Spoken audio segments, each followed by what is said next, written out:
it was coming to the point. He was, you know, coming on 29, 30 years old. I got to get something going.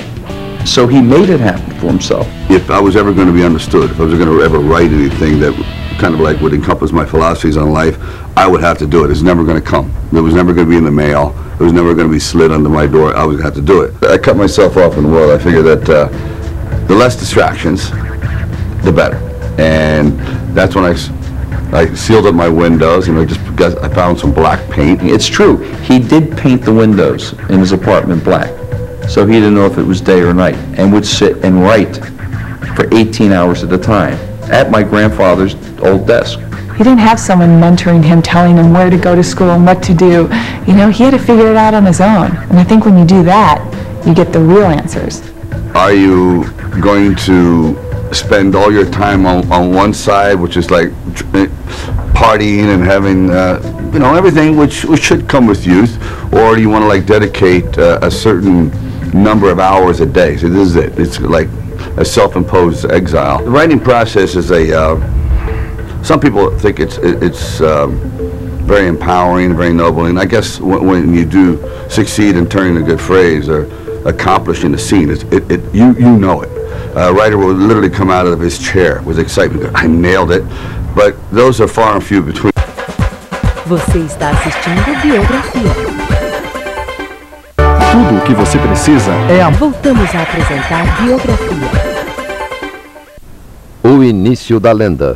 If you would have told me my brothers would have been nominated for 10 Academy Awards when I grew up, it's insane, but that's what makes it so amazing. I was basically auditioning for another part as an actor, and as I was walking out the door, I had this afterthought. I said, by the way, I write a little bit. He went, yeah, sure, well, if you ever have anything, bring it back. And if I hadn't said that at that moment, and he hadn't said, bring it back, that was, I went, oh my God, I really didn't have anything, but now I knew I had to write something quickly. And in 3 or 4 days, he came back with Rocky. You know, 90% of it wasn't very good, but the germ was there. That was, you know, the kernel of the idea, germ of the idea. So I walked back in there and he go, great, good story, but who are you? We'll take it. We don't want you. And I understood that, because I wouldn't want me either. You know, believe me. So I went home and I thought about it. Okay, let's just say I sell this thing, or someone else does it. I'll make, you know, maybe 150 grand. That'll be gone pretty soon, and then I'm going to jump off a bridge, because it's exactly what the movie's about, not giving up. I went, all right, maybe just let me just try to be like the character in the screenplay. And I said no. And it's amazing to think about what the word no does. It boggles some people's minds. How dare you say no? And he stuck to his guns, much to his credit. Wish me luck, I'm going to need it. Only through the exuberance of youth, in the ignorance, in the blissful ignorance of youth, that I continued to say no, and then I got the part on a very tenuous basis. Like, if I did one thing wrong, you're out. You know, and I had a feeling that was going to be, they were going to shoot the first week and then fire me and then reshoot it, which I believe was going to happen. And of course everyone denies that, but I believe it's going to happen. There was in the air. But luckily, John Avildsen and the production people started shooting the dramatic scenes in the beginning. The first scene we shot was me chasing I was a loan shark and chasing my first customer down along the waterfront and pinning them against the wall. I go, you owe me money. If you got to dance, you got to pay the band. Hey, don't hit the face. No, not the face. Mr. Gazzo wants the 200 now. Yeah? I'm broke. Honest to God, I'm broke. Mr. Gazzo says I should get the 200 or break your thumb. You understand? Please. Huh? Please. What's your name again? Bob. Bob. Listen, Bob. Listen, Bob.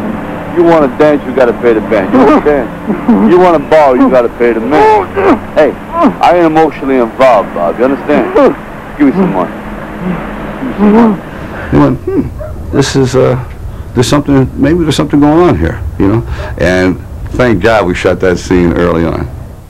Gene had a lot of trouble getting me to read the script because I had no interest in boxing. I thought it was a stupid sport. And he said, no, please read it. So I said, all right. Well, the second or third page on this script, this guy's talking to his turtles, Cuff and Link. You should have seen me. You guys hungry? No? And I was charmed. I found it a terrific character study and a love story, and the boxing was the background. It was a subject that was pretty distasteful and pretty dark by cinematic standards. There was nothing romantic or comedic about it. It's a fighter, a broken down fighter at that, who really has nothing going for him.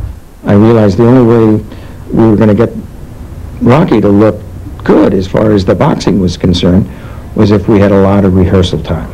So I was able to convince the producers to give us 2 weeks to rehearse and to put the boxing sequence at the end of the schedule.